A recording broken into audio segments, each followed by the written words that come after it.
Olá! Sejam todos muito bem-vindos aqui no canal Advogadeando com Eliane Fernandes. E o meu nome é Eliane Fernandes, eu sou advogada, idealizadora desse projeto Advogadeando. E hoje eu quero falar com vocês sobre a fiança.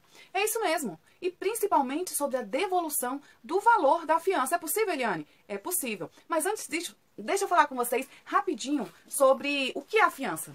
Olha só, ao contrário do que muitas pessoas pensam, a fiança não é exatamente um pagamento. A fiança, na verdade, ela é um depósito em garantia que visa o quê? Visa garantir o andamento processual. Como assim, Eliane?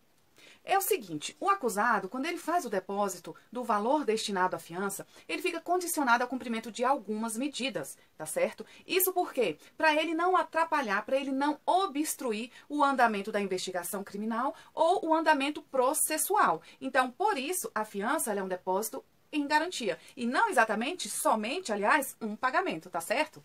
A fiança, depois da vigência do pacote anticrime, que é a Lei 3.964, de 2019 agora, recente, atual. Esse pacote anticrime, ele trouxe a liberalidade do juiz poder, no lugar de decretar a prisão preventiva, o juiz vai poder escolher uma ou mais medidas cautelares, tá certo? Entre as medidas cautelares, né, distintas da prisão, está a fiança. Então, o pacote anticrime, ele trouxe essa liberalidade para que o juiz, no lugar de decretar a prisão preventiva, ele decrete uma ou mais medidas cautelares.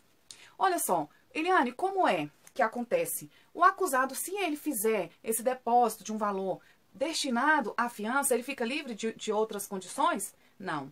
Ele vai fazer o depósito desse valor, mas também terá que cumprir outras obrigações, porque senão ele estará quebrando a fiança. E se ocorrer o quebramento da fiança, o acusado ele não terá direito à devolução do valor da fiança, tá? Futuramente. Então, são medidas cautelares diversas, distintas, diferentes da prisão, comparecimento periódico em juízo, proibição ou frequência de determinados lugares, proibição de manter contato com determinada pessoa, recolhimento domiciliar e várias outras medidas. Dentre essas medidas, previstas no artigo 319 do Código de Processo Penal, também está lá no inciso 8, a fiança. Olha só. Fiança nas infrações que a admitem, para assegurar o comparecimento a atos do processo, evitar a obstrução do seu andamento ou em caso de resistência injustificada à ordem judicial. Então, a fiança ela está prevista, tá, no rol, na lista dessas medidas cautelares diversas da prisão. Então, olha só, quem pode decretar a fiança, tá? Vai ser determinada de acordo com o seguinte requisito. Terá que ser realizada uma observação. Se o crime pelo qual a pessoa está sendo acusada, tá? Se a pena desse crime ultrapassar 4 anos, somente o juiz vai poder decretar o valor, tá? Para uma fiança. Já se a pena máxima do crime for menor que 4 anos, aí a autoridade policial, ou seja, o delegado ainda na delegacia, ele vai poder arbitrar um valor a título de fiança, tá certo? Então, pena máxima do crime menor que 4 anos, o delegado decreta a fiança. Pena máxima maior que 4 anos, é o juiz que vai decretar a fiança. Quais são os crimes afiançáveis? Quais são os crimes que podem ter a concessão da fiança? Eliane Fernandes, diga pra mim. Gente, vamos inverter? Vamos perguntar o seguinte, quais são os crimes inafiançáveis? Quais são os crimes que não terão direito à decretação, à concessão da fiança? E isso está previsto no artigo 323 do Código de Processo Penal, tá certo? Olha só, não será concedida a fiança nos crimes de racismo, crimes de tortura, tráfico ilícito, terrorismo e nos também crimes definidos como hediondos e ainda nos crimes cometidos por grupos armados, civis ou militares contra a ordem constitucional e o Estado democrático. Vocês viram que aqui fala sobre os crimes equiparados a hediondos, que são a tortura, o tráfico e o terrorismo, e também sobre os crimes hediondos, tá? Tem 14, acho que são 14 modalidades, 14 tipos de crime hediondos. Eu vou falar rapidinho para vocês, que é importante saber. São crimes hediondos: epidemia, estupro, estupro de vulnerável, extorsão qualificada por morte, extorsão mediante sequestro, falsificação, corrupção, alteração de produtos terapêuticos ou medicinais, favorecimento da prostituição ou exploração sexual de criança, adolescente vulnerável, feminicídio, genocídio, homicídio, lesão corporal. Ah, deixa eu fazer uma observação. Um homicídio ele só vai ser considerado como crime hediondo se ele for praticado por grupo de extermínio, tá? Aí é hediondo.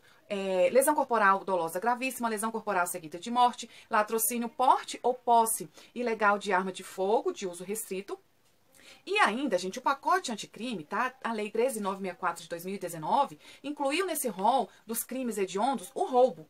Porém, não é um roubo simples, tá? Para que esse roubo seja considerado como crime hediondo e não tenha direito à concessão da fiança, que é sobre isso que estamos falando, o roubo ele precisa ter sido praticado em 4 modalidades, tá? Para que seja considerado hediondo. Vamos ver. O primeiro, o roubo circunstanciado pela restrição da liberdade da vítima. Roubo com emprego de arma de fogo, seja essa arma de fogo de uso permitido, restrito ou proibido.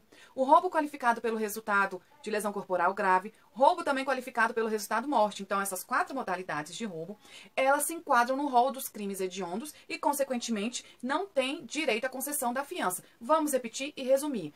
Não será concedida a fiança nos crimes de racismo, nos crimes de tortura, tráfico, terrorismo, nos crimes cometidos por grupos armados, civis, militares, contra a ordem constitucional, o Estado democrático, e nos crimes hediondos, que são esses 14 que eu falei, incluindo o roubo com aquelas 4 circunstâncias especiais, tá certo? Então, se você quer saber se o crime tem direito à concessão da fiança, aliás, não tem direito à concessão da fiança, basta dar uma olhada no artigo 323 do Código de Processo Penal, que lá fala os crimes que não têm direito à concessão da fiança. Então, se o crime não estiver dentro dessas hipóteses aqui do artigo 323, então ele terá direito à concessão da fiança, tá certo? E olha só, a fiança tem a fiança quebrada, a fiança cassada e a fiança reforçada. Quando ocorre a fiança quebrada? Quando ocorre o quebramento da fiança, tá? Ocorre quando o acusado deixa de cumprir as medidas cautelares que foram impostas para ele no momento daquela decretação do valor para a fiança, tá certo? Ou quando ele obstrui, né, o andamento processual, descumpre uma ordem judicial ou pratica ainda um novo crime doloso. Então, se ele deixa de cumprir as medidas cautelares, se ele obstrui, ou seja, atrapalha o andamento processual, se ele descumpre uma ordem judicial, ou ainda se ele pratica um novo crime doloso, o acusado ele estará quebrando a fiança e aí não terá direito à devolução da fiança posteriormente, tá certo? Temos também a fiança reforçada. Tá? Ocorrerá o reforço da fiança quando no decorrer do processo for verificado que a situação econômica do acusado possibilitaria um valor mais alto a título de fiança. Então, caso isso seja verificado, ocorrerá um reforço, um complemento, um aumento do valor que foi dado em garantia a título da fiança. Temos ainda a fiança cassada. Tá? Quando ocorre, né, a fiança, quando a fiança é cassada, ela será cassada quando for constatado que o crime, né, que a pessoa está sendo acusado, não é afiançável.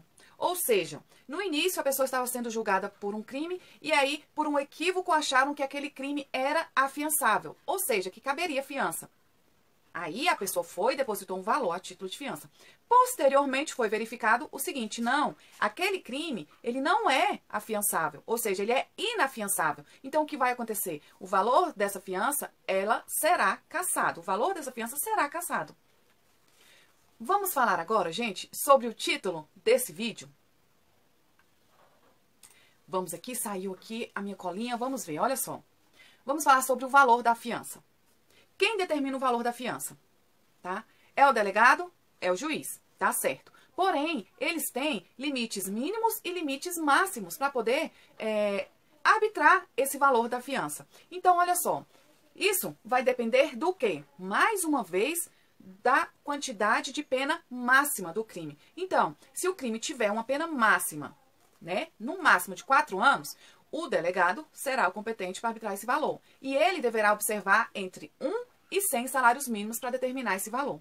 Agora, se o crime tiver uma pena máxima maior que 4 anos, aí será o juiz, como falamos anteriormente, e o juiz deverá observar o patamar mínimo de 10 e máximo de 200 salários mínimos para poder observar e determinar o valor da fiança. Além disso, observando a situação econômica do acusado, a fiança poderá ser dispensada, reduzida ou aumentada em até 1000 vezes. Então, toda a situação econômica do preso será avaliada e verá a necessidade de ser dispensada, reduzida ou aumentada. E aí o que acontece? A pessoa está respondendo, né, por um crime e ao fim desse processo todo, tem-se uma sentença absolutória, absolvendo o acusado. Nesse caso, ele terá direito à devolução daquele valor que ele depositou a título da fiança devidamente corrigido. tá? Por exemplo, se ele fez um depósito de R$1.000 no início, e aí saiu uma sentença absolvendo o acusado, ele vai receber os R$1.000 devidamente corrigidos, tá certo? Agora, se o acusado for condenado, ele vai ter direito de receber o valor que ele depositou para a fiança ou não, Eliane? A pessoa condenada também tem direito a receber? Tem direito a receber, tá? Porém, com algumas peculiaridades. Vocês observaram que eu falei que quando a pessoa é absolvida, ela recebe o valor total, né, depositado a título de fiança e ainda devidamente corrigido. Ocorre que se a pessoa é condenada, ela não vai receber o valor total, tá? Desse valor serão abatidos valores como custas processuais, possíveis indenizações e multas. Então, desse valor vai ser abatido tudo isso e o que sobrar é que será devolvido para o acusado. E ainda, no caso do quebramento da fiança, tá? No caso do quebramento das condições impostas ali junto com a determinação da fiança, se o acusado quebrar, né, não cumprir, deixar de cumprir uma das medidas, ele também vai perder o direito à restituição da fiança pela metade, tá?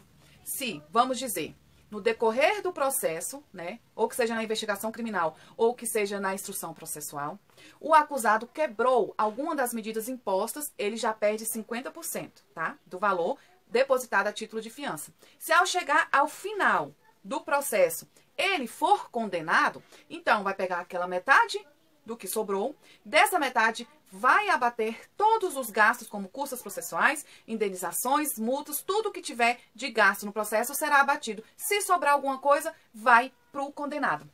Então, espero que vocês tenham gostado, compartilhem, curtam, coloquem dúvidas nos comentários, curtam aqui também, já se inscrevam no canal Advogadeando, que vem muitos vídeos por aí. Coloquem também sugestões de tema, tá? Sugestão de tema, para que eu possa debater, papear aqui com vocês, porque o Advogadeando é assim. Sabe aquele termo assim, papeando? Então, aqui é Advogadeando. É eu falando com você falando comigo. Coloque aí nos comentários. Tenha uma boa semana, tudo de bom pra vocês. E eu fico aqui, Eliane Fernandes, no Advogadeando.